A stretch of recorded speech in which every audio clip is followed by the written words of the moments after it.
Bem-vinda, advogada, bem-vindo, advogado. Você que atua no judiciário, na comarca, na vara, no tribunal, lá nos tribunais superiores, enfim, ou você que somente se interessa por esse, que é o poder mais fascinante da nossa república, o poder judiciário, e aquele onde estão as maiores tretas. Você vai saber já já porque eu estou falando isso. Obrigado. Eu sou Daniel Guerra, sou host, apresentador desse podcast. É um prazer tê-los aqui. Estamos no Spotify, estamos no Instagram, estamos no YouTube, @Projeto Ampla Defesa em qualquer uma dessas redes. Por que eu falei das tretas? Eu sei que a gente aqui tem um tom muito formal e tal, mas antes de eu pensar que as tretas movem o mundo jurídico, eu quero apresentar um cara para vocês, Sérgio Tavares. Talvez o nome não te diga muita coisa, mas se eu falar que eu estou trazendo o cara do Tretas Jurídicas, aí você vai saber quem é.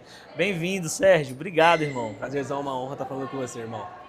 Sérgio é um menino de 30 anos, um dos maiores exemplos de caminhada no digital. 30 anos, um menino. E que ele me contava que fora do ar, que ele tá na internet há mais ou menos 12 anos. 12. Assim, daqui a pouco empata, né? E essa nova geração é quem comanda. Hoje a gente está aqui para ser aluno desse cara, né? Por que o advogado vive sem treta? Me fala aí, velho. Não vive, não vive. É o pessoal que mais treta é advogado. Não tem um dia, né? A gente sempre brinca, né? Que um dia sem treta é um dia perdido. É um dia perdido. Irmão, como que veio essa ideia? É a pergunta que ela é indissociável da sua pessoa. Tretas jurídicas, você tá com mais de 600k de seguidores assim, no Instagram.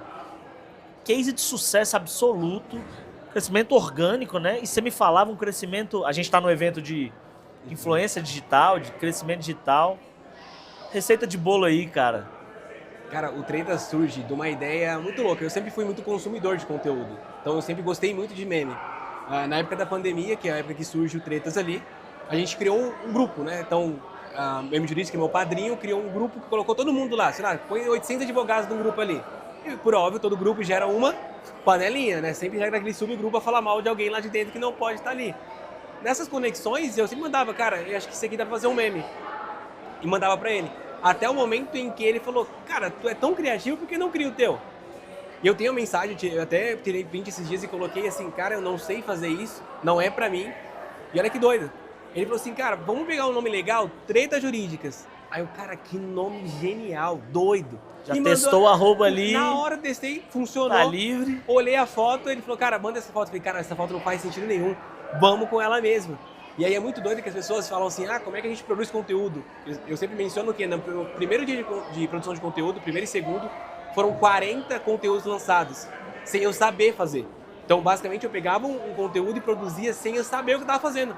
Porque eu tinha que aprender. E aí eu até falei na minha palestra que, o primeiro choque de realidade que eu tive me ensina como é que faz. Falaram, cara, só faz.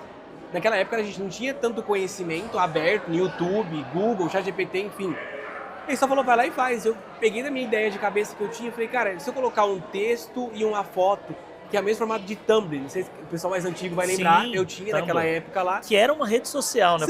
Hoje Tumblr virou sinônimo de capa, aí a palavra, o derivado Tumblr, era uma rede social, só de meme. E lá, adoramos memes. Eu tinha um perfil grande lá.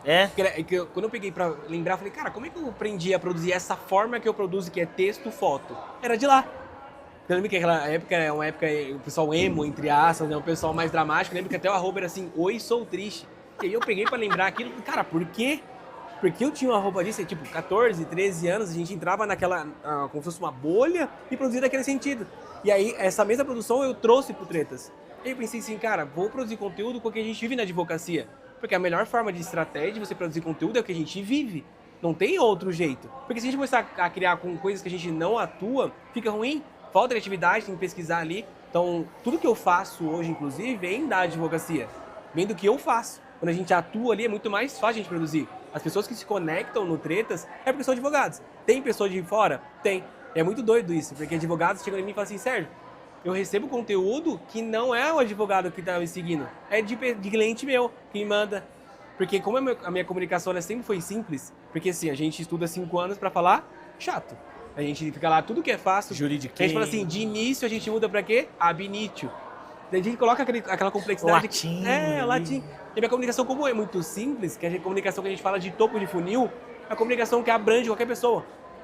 E esse sempre é o que eu prezo ali no Tretas. Para que todo mundo que entre consiga olhar aquilo ali e conseguir fazer as coisas certinho. Consegue, tipo, compartilhar com as pessoas. Então essa comunicação simples ali é a cereja do bolo de qualquer conteúdo. Quanto mais simples, mais você se conecta. Quanto mais complexo é a comunicação, quanto mais difícil você fala, você vai restringindo o acesso. É só você parar pra pensar, conversa com o médico. Ele começar a falar complexo com você, não, esse remédio aqui vai mexer na sua função. Ele vai fechando a porta. Você começa a falar, pô, peraí, não sei. Conforme ele falar mais fácil, você consegue entender o que ele tá falando. Eu acho que o maior erro nosso é não falar assim. Porque a gente tá acostumado a falar no processo. E no processo a gente fala de forma complexa. Porque a gente quer também demonstrar pro juiz que a gente sabe alguma coisa, sendo que o juiz fala, né, que tem que ser a forma simples. Então a cereja do bolo é a simplicidade. Recentemente, o ministro Barroso, eu acho, soltou o pacto pela linguagem simples. Não sei se é esse o nome, mas vai muito ao encontro disso que você está falando, né? E aí, daí vem uma admiração imensa, minha pessoalmente, e do Projeto Ampla Defesa por você, porque assim, cara, você pegou um ambiente, um mundo que é extremamente rígido e formal, e hoje você é um dos poucos que está aqui de camiseta. Você já parou para ver isso? Como a imagem passa muito do que a gente é? E que louco, cara, que você chegou nisso assim. Eu queria saber o que chega no seu DM do Tretas Jurídicas, assim, de mais absurdo. O cara é quase o Léo Dias do judiciário, assim. O que chega, velho? Eu tenho muito filtro do que eu posto, porque as pessoas têm a visão de que é o seguinte, cara, o que eu mandar pro Tretas viraliza. Então eu sou advogado, vou jogar lá dentro e vou viralizar. Isso é Quer pegar hype no seu público. Exato, só que é um ledo engano da pessoa achar que qualquer coisa que vai postar ali vai viralizar e de forma positiva. Porque eu não tenho total controle do que as pessoas vão interpretar de uma postagem. Eu sempre tento delimitar dentro de regras de marketing do que a pessoa vai analisar daquilo ali. Mas nem sempre é da forma que eu penso. Então, se eu postar e você falar assim, Sérgio, vamos criar uma treta aqui agora e postar, a minha resposta é assim, cara, depende do que você quer fazer. Porque você pode ser cancelado por isso.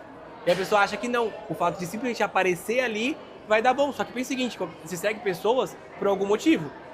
Se você seguir pela pessoa errada, a pessoa te seguir pelo motivo errado, imagine, ela viu uma treta sua, vai achar que você é o quê? Treteiro. E não é assim que funciona. Não dá certo esse tipo de coisa. Exatamente. Eu sempre falo para as pessoas, o nosso Instagram, por exemplo, é a extensão do escritório. Então tem que estar com um brand muito forte mesmo. A gente pode utilizar o humor? Sim. Eu uso muito storytelling. No meu storytelling tem muito humor. Então o pessoal zoa a minha canela, que a canela é fina. Zoa as coisas, eu brinco ali, mas assim, eu brinco com um tom bem leve, para não apelar. Porque se você vira muito caricato, a pessoa cria um personagem de você que não é mais o seu advogado. É a pessoa que é, o cara que faz um negócio engraçadinho ou outro. Então, esse foco a pessoa tem que tomar muito cuidado em relação a isso, sabe?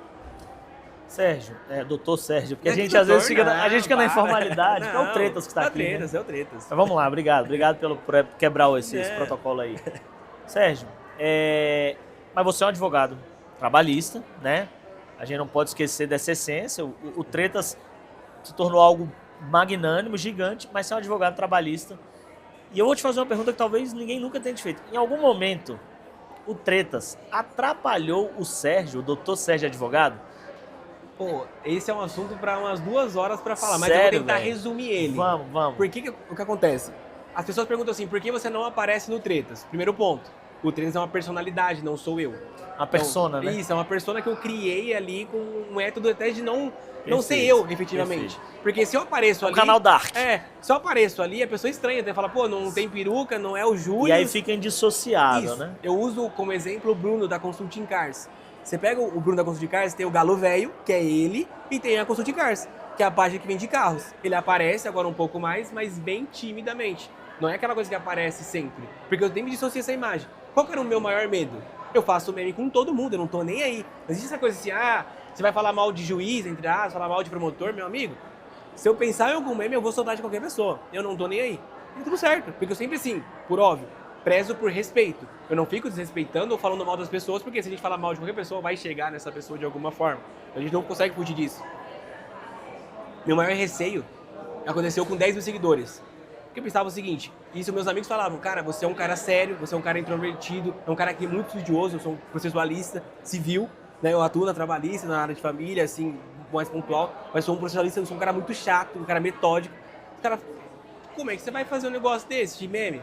Qual que era o meu maior medo? Sentar numa mesa e acontecer assim, você é o cara do Tretas, você é o cara que cria, porque olha a treta que aconteceu comigo. 10 mil seguidores, uma juíza. Como é que a gente identifica um juiz na rede social?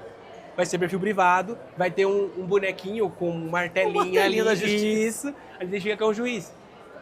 Era uma juíza do Rio de Janeiro. Ela mandou mensagem pra mim assim, pô, gosto muito do seu perfil, não sei o que e tal. Sumiu. E aí, eu tinha um processo que eu fiz assim, cara, eu gastei umas 4, 5 horas.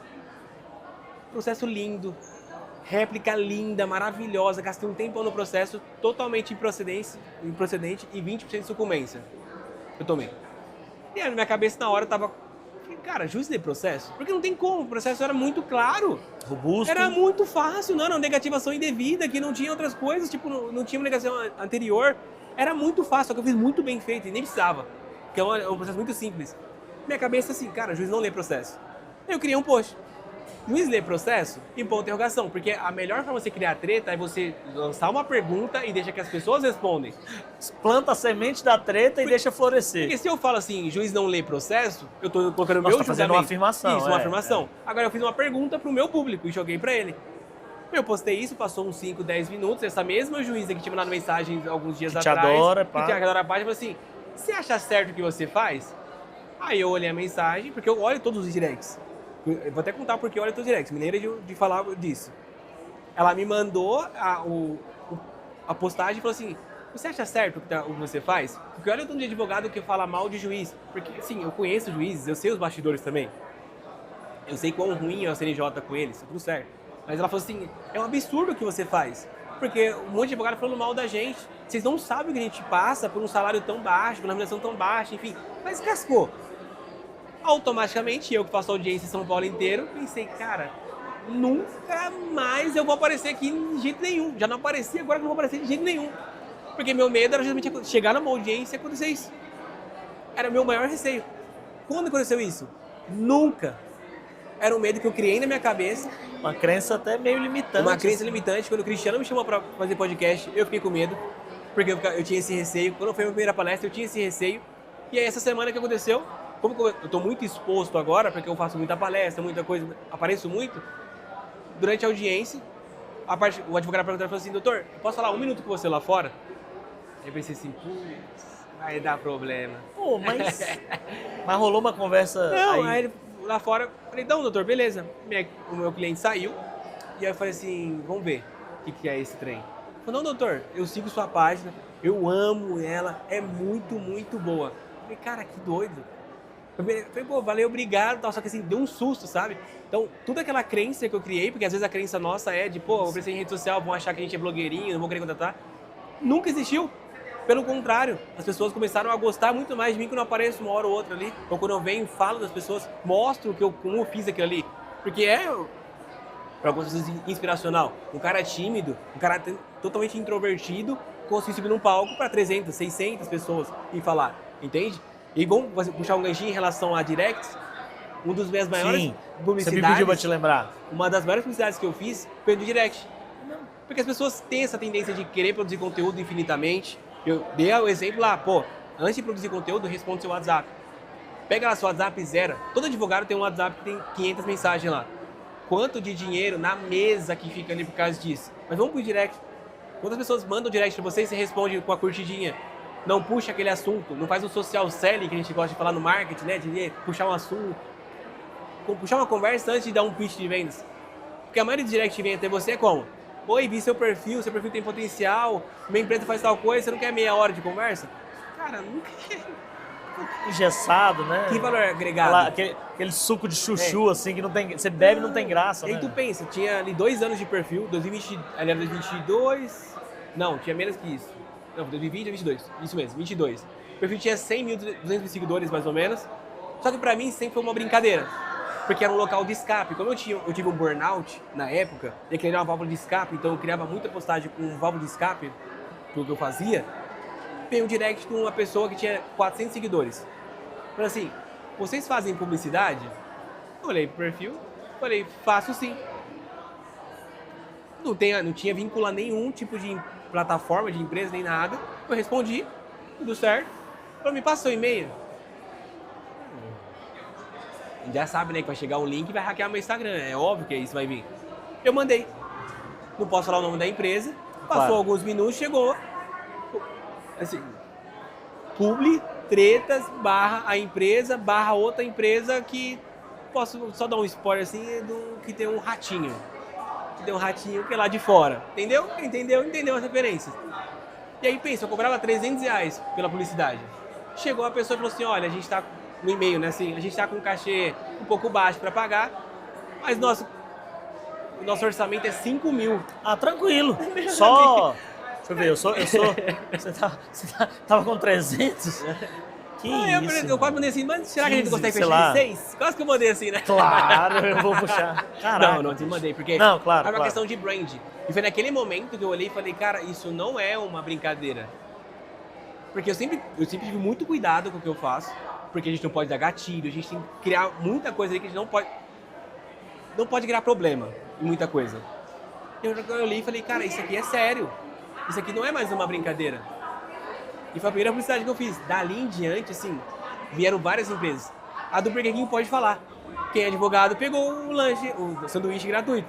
Uma das primeiras empresas que procuraram, porque tem CNPJ, o trecho certinho, fui eu. Que bacana, cara, se você pegar o stories do dia da retirada do lanche, assim, cara, foi, sei lá, umas 500, mas pra mais dimensões, só de o pessoal que pegou por causa do Tretas. Naquilo ali, quando me chamaram também, eu falei, cara, que louco. Porque a gente tem uma bolha na nossa cabeça que, pô, é uma página de memes. Muita gente tem essa, é só uma página de memes. Quando a gente começa a ter esse tipo de coisa, a gente fala, cara, é muito doido. É muito doido. Porque o cara falou, não, é uma das maiores páginas, só que, né, pra gente que cria ali no dia a dia, é só um hábito. É como tomar banho, fazer as coisas.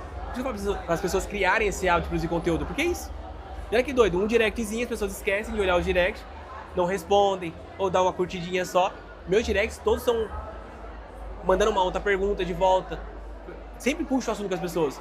Principalmente no pessoal. No treino, às vezes, não dá muito fazer isso. Mas no pessoal eu faço muito isso. Isso é uma dica, assim, de ouro para as pessoas. Aprender o que é um social selling, mas principalmente conversar com as pessoas. Dar atenção. Porque a maior moeda que a gente tem é a atenção. E a gente não pode esquecer, Sérgio, que é uma rede social. Exato. As pessoas se esquecem disso. Acham que assim, só eu. Cara, vamos fazer um... O Gomide estava aqui agora, Marcelo Gomide, contador dos advogados, falando da necessidade de cooperação, onde todo mundo vê concorrência, né, cara? Sim. Irmão, eu quero te agradecer. Eu ficaria aqui, ó, horas e horas, porque rir um pouquinho em ambientes às vezes tão pesados faz bem pra caramba. Você faz um bem imenso pro direito brasileiro. Você tem noção disso? Isso, a sua fala é a definição de ouro pra mim. Ali eu não faço por dinheiro, eu faço por isso. Você faz um bem enorme, e eu vou além, pro direito, mas você faz um bem pro judiciário. E sempre você vê ali, é só o cidadão, é só advogado. Não, cara, você faz um bem do caramba pro judiciário. Esse momento aqui, pra nós, é histórico ter vocês aqui. É uma afirmação. Eu tenho uma veia, eu sou comunicador, mas eu tenho uma veia de humor em mim, eu adoro isso. Então, quando eu te vi, você viu, eu levantei assim, eu tô de frente com um ídolo. Entendeu? Obrigado. Muito obrigado. Eu, com todos os meus convidados até agora, a galera mais sisuda, mais formal, eu falei, ó, pega essa câmera aqui, olha pra sua audiência e dá um recadinho. Eu vou fazer isso também. Faz o que você quiser, velho. Seja o Sérgio Tavares, ou seja o Tretas. A câmera é sua aí. Pessoal, não criem tretas. Essa é meu mantra pra vocês fazerem. Não criem tretas. Eu sou um hipócrita, não criem. Mas produzam conteúdo, apareçam. O seu cliente tá te esperando. O seu cliente, inclusive, de 1 milhão, tá te esperando agora pra produzir um conteúdo. Então faça. E nesse cenário de pouca treta e muita paz, ou muita treta e pouca paz, eu encerro esse episódio. Eu acho que é o episódio que eu encerro mais sorrindo aqui. Nem parece um podcast jurídico tão formal. Te agradeço, Sérgio. Sérgio Tretas, cara, é um fenômeno e isso marca pra gente sempre uma nova era, pra gente ver onde a gente quer chegar, o que a gente quer fazer, o propósito de ser quem a gente é. Então você, estudante de direito, pega o exemplo do Sérgio. Você, advogado, você que só gosta mesmo do meme, da bagunça e da treta. Tretas jurídicas, esse cara é demais, obrigado. E nós, do Ampla Defesa, continuamos aqui nessa corrida maravilhosa, assim como o Sérgio. Te dar um recado. Por favor, irmão. Se você não se inscrever no canal, te desejo uma chuva de improcedência. Show! @Projeto Ampla Defesa, estamos no Instagram, no YouTube, também no Spotify. Obrigado, até mais.